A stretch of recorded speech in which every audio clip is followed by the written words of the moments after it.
नमस्कार, DD news पर आप सभी का बहुत बहुत स्वागत है। मैं हूं लाल चंद्र सिंह। देखेंगे देश और दुनिया की तमाम बड़ी खबरें, लेकिन सबसे पहले इस समय की हेडलाइंस।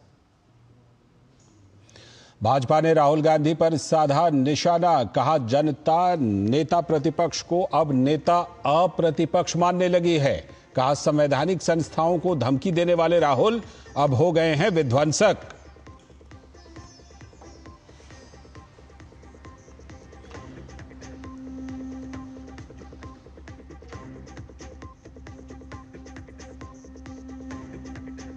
ऑपरेशन सिंदूर पर वायुसेना प्रमुख का बड़ा बयान, कहा हमने पाकिस्तान के 5 लड़ाकू विमान समेत एक टोही विमान को किया था तबाह।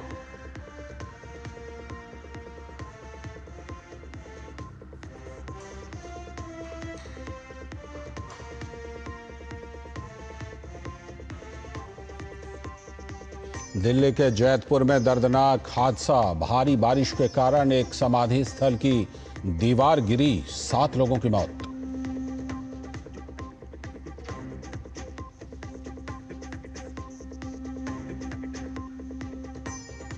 उत्तराखंड के धराली और हर्षिल में भारतीय सेना, आईटीबीपी, एनडीआरएफ तथा एसडीआरएफ का बचाव और राहत अभियान जारी।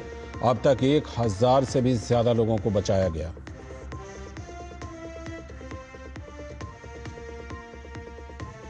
और देश भर में हर्षोल्लास के साथ मनाया जा रहा है रक्षाबंधन का त्योहार। राष्ट्रपति द्रौपदी मुर्मू और प्रधानमंत्री नरेंद्र मोदी ने दी शुभकामनाएं।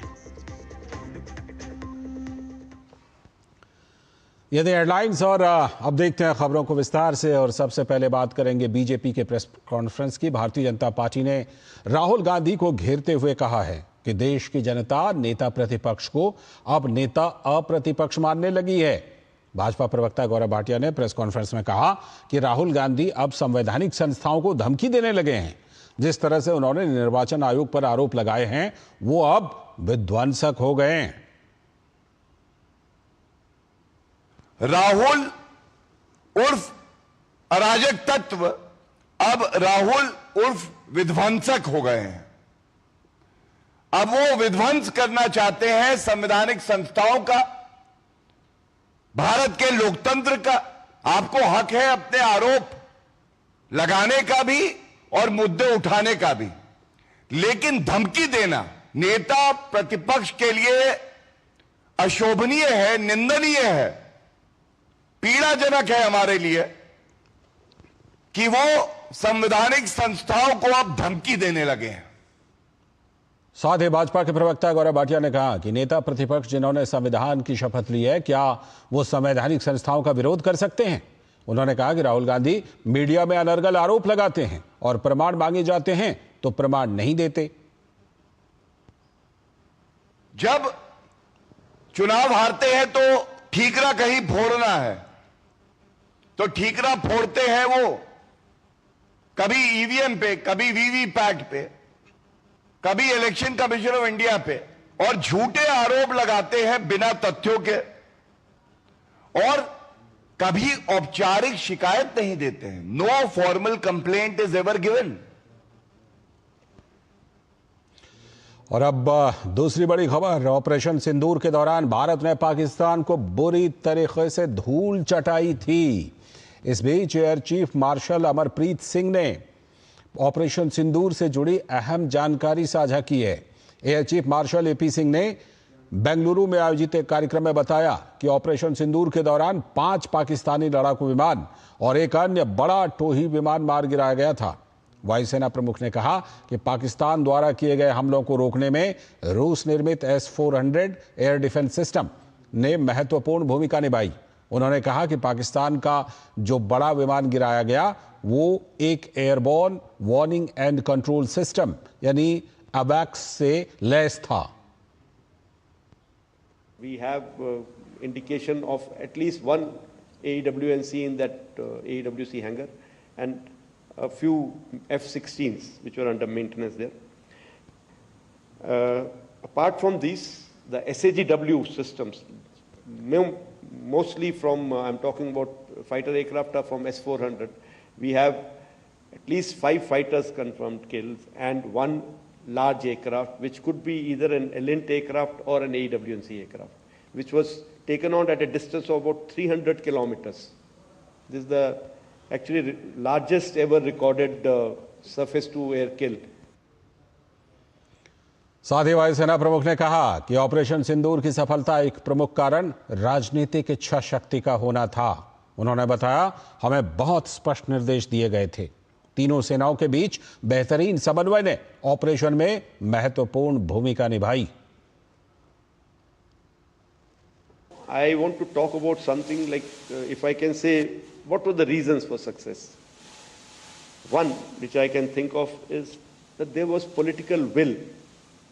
I'm being very, very candid here, very open here, because I hear various versions of it. I think if I tell you something, people will have to believe, because I was there listening to everybody, attending every meeting. There was very clear political will, very clear directions which were given to us, and there were no kind of restrictions which were put on it. साथ ही air chief martial प्रमुख ने कहा कि operation सिंदूर के दौरान हम 80 से 90 घंटे के युद्ध में इतना नुकसान कर पाए कि उन्हें पता चल गया कि अगर वो इसे जारी रखेंगे तो उन्हें इसकी और भी अधिक कीमत चुकानी पड़ेगी। और यही वजह थी कि उन्होंने हमारे डीजीएमओ को संदेश भेजा कि वो बात करना चाहते हैं। You know, more of the high-tech war which was fought in about 88-90 hours of war, we were able to achieve,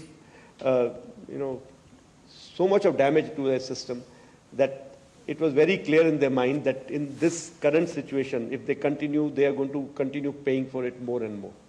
So they have come forward and sent a message again through DGMO कि हम बात करना चाहते हैं, and which was accepted from our side. और अब अगली बड़ी खबर पश्चिम बंगाल से। आरजी कर मेडिकल कॉलेज एवं अस्पताल बलात्कार हत्याकांड के 1 साल पूरे होने के उपलक्ष्य में नवन्ना अभिजन रैली का आयोजन किया गया है, जिसमें लोगों ने बढ़ चढ़कर भाग लिया। इस रैली में लोगों ने पश्चिम बंगाल की मुख्यमंत्री ममता बनर्जी के खिलाफ नारे भी लगाए। साथ ही मुख्यमंत्री से राज्य में महिलाओं की सुरक्षा को लेकर सवाल भी किए। नवन्ना अभिजन रैली के दौरान पश्चिम बंगाल विधानसभा में विपक्ष के नेता शुभेंदु अधिकारी ने कहा कि ममता बनर्जी पश्चिम बंगाल से जाने वाली हैं। ममता जाने वाला है। बंगाल वर्सेस ममता, बंगाली वर्सेस ममता, नारी versus Mamata, Janata versus Mamata. Mamata should go. और नवन्ना अभिजन रैली के दौरान भाजपा की विधायक अग्निमित्रा पॉल ने कहा है कि ममता बनर्जी डर गई हैं, इसीलिए पुलिस द्वारा जनता पर लाठीचार्ज करवा रही हैं। कोर्ट के आदेश से हम यहां रैली कर रहे हैं। ममता सरकार की अराजकता का जवाब जनता चुनाव में देगी। ममता डर गई है और पुलिस को देकर जनता को पीड़न कर रहे, सबड्यू करने का कोशिश कर रहे और लाठीचार्ज किया है। आज कोर्ट का अदालत का ऑर्डर से हम लोग कर रहे हैं। आज लाठीचार्ज किया गया है। अभया का पिताजी माताजी को भी मारा गया है। अर्जुन सिंह का माथा फाड़ दिया गया है। हम लोग को भी मारा गया है। आज इसका जवाब जनता देंगे 2026 में। कोई भी स्वैराचारी शासक, ऑटोक्रेटिक रूलर का अंत होता है। ममता का अंत का टाइम आ गया है। और अब बात उत्तराखंड हादसे की, जहां धराली और हर्षिल में भारतीय सेना, आईटीबीपी, एनडीआरएफ और एसडीआरएफ का बचाव और राहत अभियान जारी है। अब तक 1000 से भी ज्यादा लोगों को बचाया जा चुका है। बचाव एवं राहत अभियान अभी जारी है। क्षेत्र में लिमची गार्ड तक सड़क मार्ग आवाजाही के लिए खुला है। वहीं 90 फुट ऊंचे बेली ब्रिज और हर्षिल तथा धराली के बीच 2 किलोमीटर लंबे पैदल मार्ग को सभी क्षेत्रों में उपयोग के लिए उपयुक्त मार्ग में बदलने का काम भी जारी है। राहत सामग्री और कर्मियों को लाने ले जाने के लिए धरासू से 2 MI-17 और 1 चिनूक हेलीकॉप्टर लगे हैं, जबकि मातली से 8 नागरिक हेलीकॉप्टर नागरिकों को निकालने के लिए सेवा में हैं। मातली हरसिल क्षेत्र में मौसम साफ है, जिससे राहत और बचाव अभियान सुचारू रूप से जारी है। हमारी सबसे बड़ी जो प्राथमिकता थी वो सभी लोगों को सुरक्षित बाहर निकालना। 1000 से भी ज़्यादा लोगों को आज तक वहां से रेस्क्यू किया जा चुका है। लोगों का पुनर्वास करना, लोगों को सहायता करना, लोगों के लिए वहां पर राशन इत्यादि की व्यवस्था करना, हमने तय किया है कि सभी आपदाओं में जिस प्रकार से एक पैकेज दिया जाता है वो पैकेज भी हम देंगे और इसके लिए समिति का गठन कर दिया गया है। खबर राजधानी दिल्ली से। आज सुबह से ही दिल्ली और आसपास के राष्ट्रीय राजधानी क्षेत्र के कई हिस्सों में रुक रुक कर भारी बारिश हो रही है, तो कई इलाकों में इससे जलभराव हो गया है, जिससे लोगों को परेशानियों का भी सामना करना पड़ रहा है। भारी बारिश के कारण हवाई यातायात पर भी असर पड़ा है। खराब मौसम के कारण लगभग 90 फ्लाइट देर से हो गई है, जबकि 4 उड़ानें रद्द करनी पड़ी। दिल्ली और एनसीआर में भारी बारिश के कारण शास्त्री भवन, आरके पुरम, मोती बाग और किदवई नगर जैसे प्रमुख इलाकों में जल जमाव की स्थिति देखी गई, जिससे आवाजाही बुरी तरह से प्रभावित हुई। मौसम विभाग ने कई हिस्सों के लिए रेड अलर्ट जारी किया है। बिजली और गरज के साथ बहुत भारी बारिश होने की चेतावनी दी गई है। और दिल्ली में तेज बारिश से जैतपुर थाना क्षेत्र में एक समाधि स्थल की दीवार गिर गई। हरिनगर के बाबा मोहन राम मंदिर के पास हुए हादसे में कई लोग मलबे में दब गए। सूचना होने पर दिल्ली पुलिस, फायर ब्रिगेड और डिजास्टर मैनेजमेंट की टीम ने राहत और बचाव कार्य शुरू किया। मलबे में दबे 7 लोगों की मौत हो गई है। गंभीर रूप से घायलों को एम्स के ट्रॉमा सेंटर और सफदरजंग अस्पताल में भर्ती करा दिया गया है। यहां उनका उपचार चल रहा है। टीम अभी भी लोगों की तलाश में बचाव कार्य जारी रखे हुए हैं।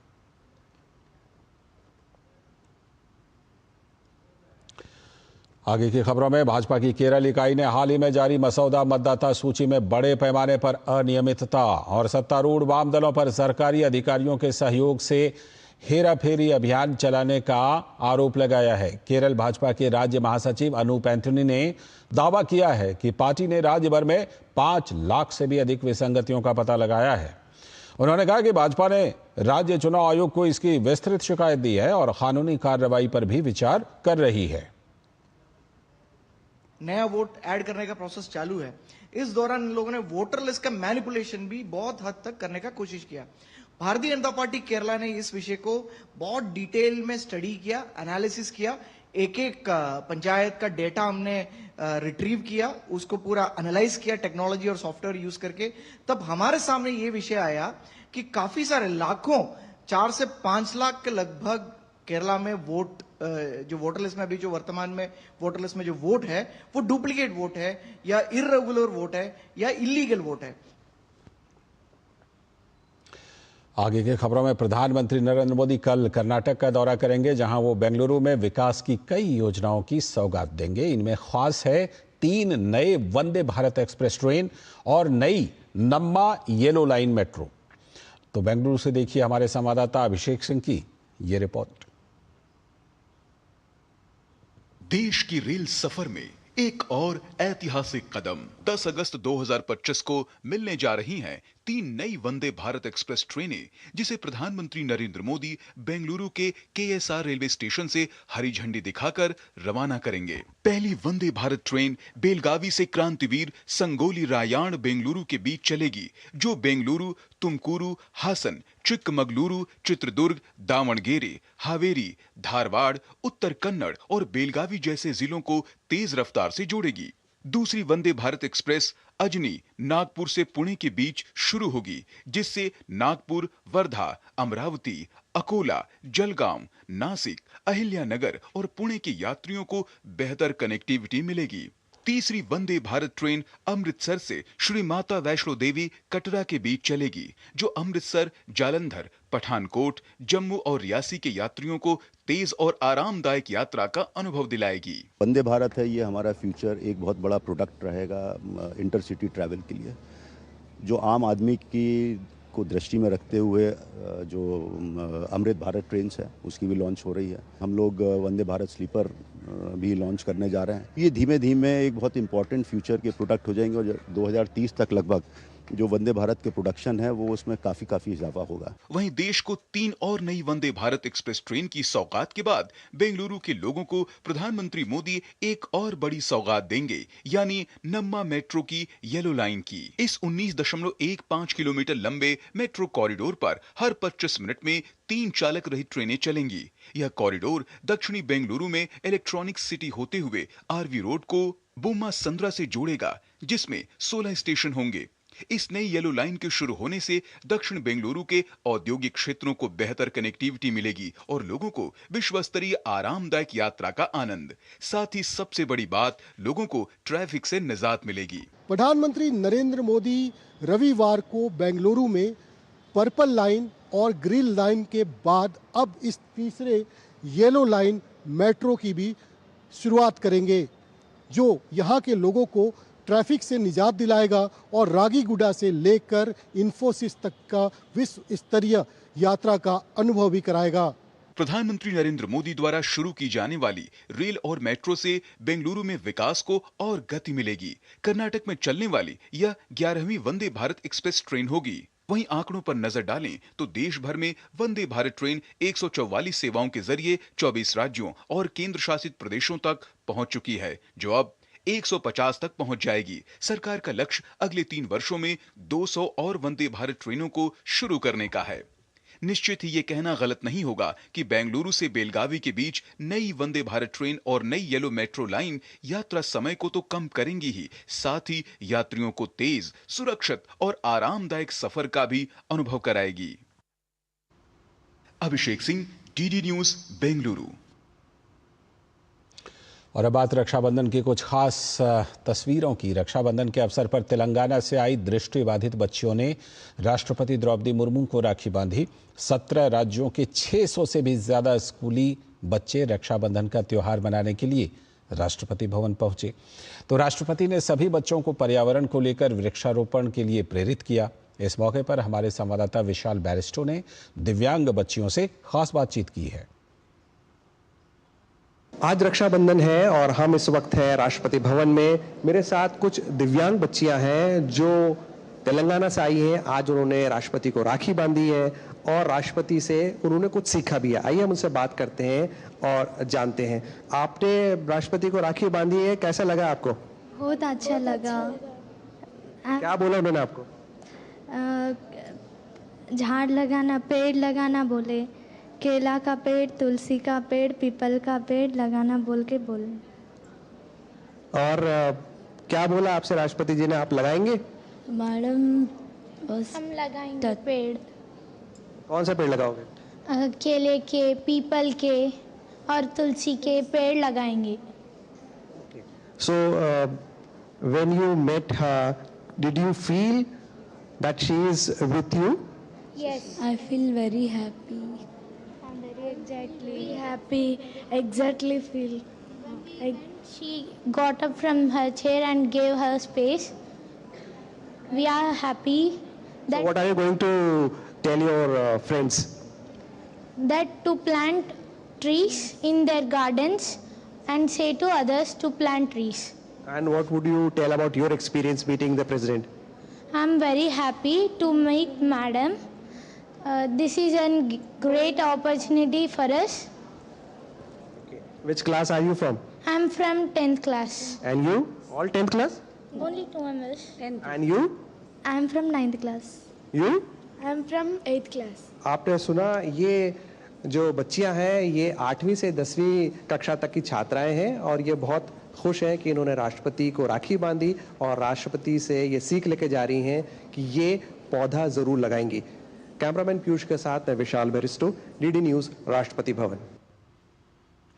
कुछ और तस्वीरें आपको दिखाते हैं रक्षाबंधन से जुड़ी। रक्षा मंत्री राजनाथ सिंह ने स्कूली बच्चों और ब्रह्म कुमारी संगठन के सदस्यों के साथ रक्षाबंधन पर्व मनाया। बहनों ने रक्षा मंत्री की कलाई पर राखी बांधी और उनके मंगल की कामना की।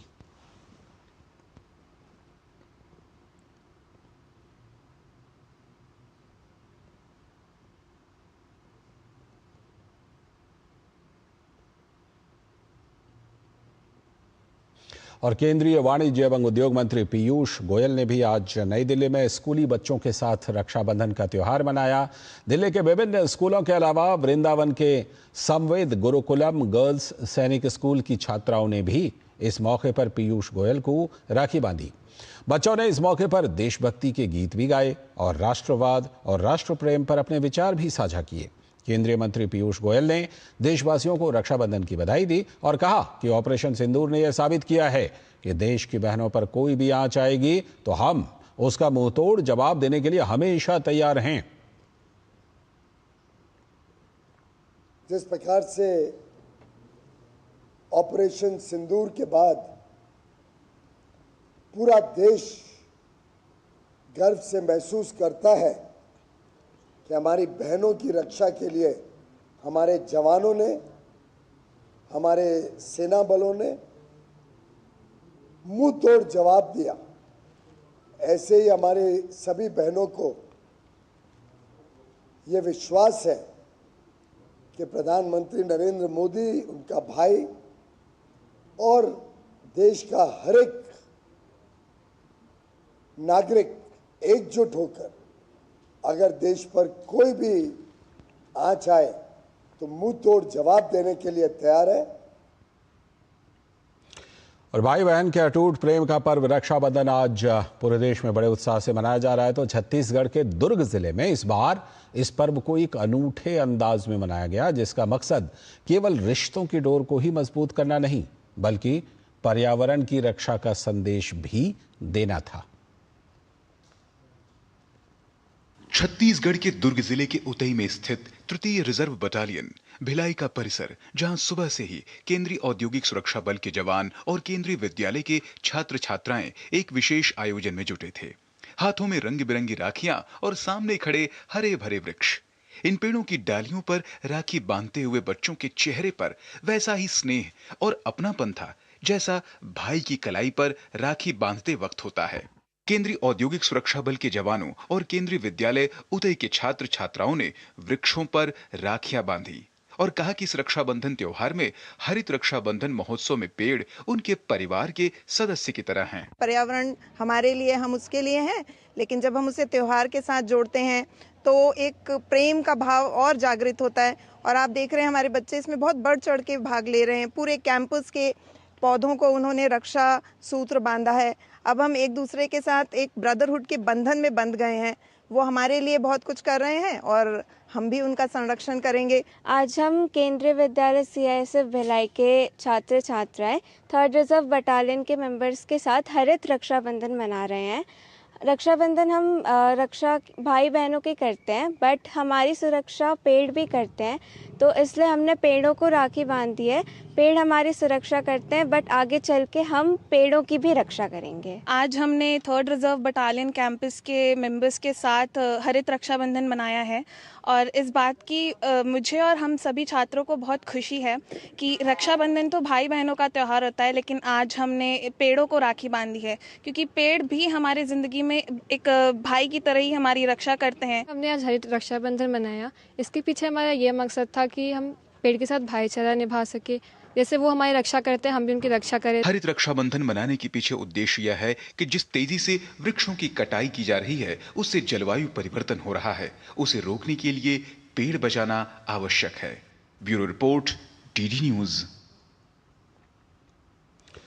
आगे की खबरों में आज विश्व संस्कृत दिवस है। हर वर्ष श्रावणी पूर्णिमा तिथि को विश्व संस्कृत दिवस मनाया जाता है। संस्कृत दिवस के अवसर पर पूरे सप्ताह देश विदेश में कवि गोष्ठी, संस्कृत प्रतियोगिता, संस्कृत यात्रा आदि विभिन्न कार्यक्रम आयोजित किए जाते हैं। संस्कृत के महत्व पर आधारित देखिए हमारी ये विशेष रिपोर्ट।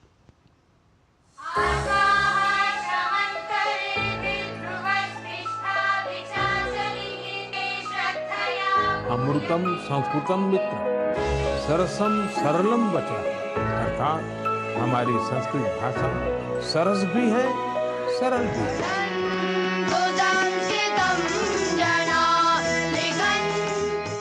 ज्ञान संपन्न, कर्णप्रिय ध्वनि से युक्त और जनमानस को पवित्र करने वाली देववाणी रूप में प्रतिष्ठित संस्कृत भाषा सहस्र वर्षों से अपनी वैज्ञानिकता और सभ्यता संस्कृति के कारण आज भी अपने श्रेष्ठ स्थान को स्थापित किए हुए है। इस भाषा के प्रति अपनी कृतज्ञता और सम्मान दिखाने के लिए और इसके अध्ययन, उपयोग, संरक्षण इत्यादि की भावना के उत्साह के लिए प्रतिवर्ष श्रावण मास की पूर्णिमा तिथि को संस्कृत दिवस मनाया जाता है। संस्कृत केवल परंपराओं की भाषा नहीं है, ये हमारी प्रगति और पहचान की भाषा भी। विविध प्रकार के शैक्षणिक कार्यों के शुभारंभ के लिए श्रावण मास की पूर्णिमा तिथि ऋषियों मुनियों द्वारा शिक्षण सत्र के रूप में स्वीकृत है।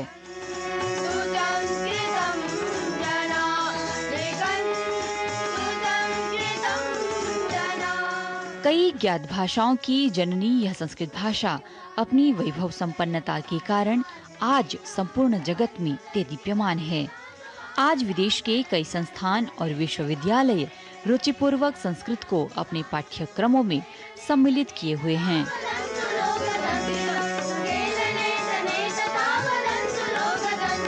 संस्कृत भाषा अपने कई नाम रूपांतरों में यथा इंडोलॉजी, प्राच्य विद्या, संस्कृत अध्ययन विभाग इत्यादि नामों से प्रसिद्ध है। इन हजारों वर्षों में कितनी ही भाषाएं आई और चली गई, लेकिन हमारी संस्कृत आज भी उतनी ही अक्षुण्ण, उतनी ही अटल है। संस्कृत की महिमा से प्रभावित काल और क्रम के अनुसार विश्व के कई स्थानों में विश्व संस्कृत सम्मेलन भी आयोजित किए जाते हैं। संस्कृत के महात्म्य को व्याख्यायित करना एक दिवस में संभव नहीं है, तथापि इसकी प्रतिष्ठा को संपूर्ण संसार के समक्ष रखने का उद्देश्य यह है कि अभी भी यह भाषा अपनी विशिष्टता के कारण भाषाविदों, शिक्षाविदों और वैज्ञानिकों द्वारा ज्ञान के लिए अनुसंधेय है। हजारों सालों से पुरातन यह भाषा आज भी अपनी चमत्कारिक भाषागत शक्तियों के कारण लोगों को आश्चर्यचकित करती आई है। भाषा के प्रति सम्मान करने और इसकी विद्वत्पूर्ण साहित्यिक, दार्शनिक और आध्यात्मिक अभिव्यक्ति को प्रकट करने का माध्यम संस्कृत दिवस है। आज इस भाषा की व्यापकता न केवल पूजा पाठ इत्यादि तक सीमित है, बल्कि भारत के कई प्रतिष्ठित स्थानों और विदेशों में भी इसकी प्रासंगिकता सर्वसिद्ध है।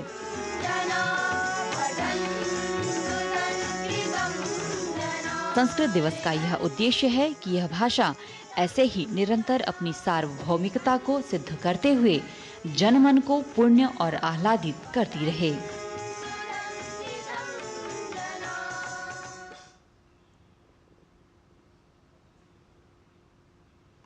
और प्रधानमंत्री नरेंद्र मोदी ने विश्व संस्कृत दिवस के अवसर पर आज देशवासियों को शुभकामनाएं दी हैं। इस अवसर पर पीएम ने सोशल मीडिया प्लेटफॉर्म एक्स पर लिखा, आज हम श्रावण पूर्णिमा के अवसर पर विश्व संस्कृत दिवस मना रहे हैं। संस्कृत ज्ञान और अभिव्यक्ति का एक शाश्वत स्रोत है। इसका प्रभाव सभी क्षेत्रों में देखा जा सकता है। यह दिन दुनिया भर में संस्कृत सीखने और उसे लोकप्रिय बनाने वाले प्रत्येक व्यक्ति के प्रयासों की सराहना करने का सुअवसर है। इसी के साथ इस बुलेटिन में फिलहाल इतना ही। हमें दीजिए अनुमति। नमस्कार।